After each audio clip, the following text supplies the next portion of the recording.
శ్రీమాత్రే నమః. సౌందర్యలహరి 38వ శ్లోకం. సమున్నీలత్ సంవిత్ కమలమకరందైకరసికం భజేహం సద్వంద్వం కిమపి మహతాం మానసచరం యదా లాభాదష్టాదశ గుణిత విద్యా పరిణతి యదా దత్తే దోషాత్ గుణమఖిలమద్వ్యయః పయయివ.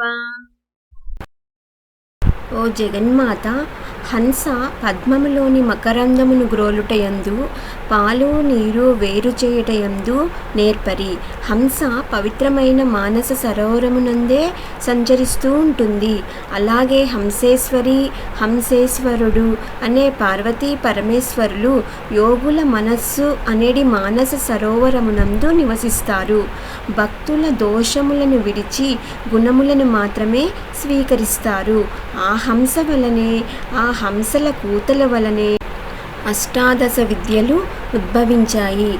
వేదములు, శిక్ష, వ్యాకరణము, ఛందస్సు, నిరుక్తము, జ్యోతిష్యము, కల్పము, మీమాంస, న్యాయము, ధర్మశాస్త్రము, పురాణము, ఆయుర్వేదము, ధనుర్వేదము, గాంధర్వము, అర్థశాస్త్రము ఇవి అష్టాదశ విద్యలు. అనాహత చక్రమునందే సాధకుడు ఈ హంసేశ్వరి హంసేశ్వరులను దర్శిస్తాడు.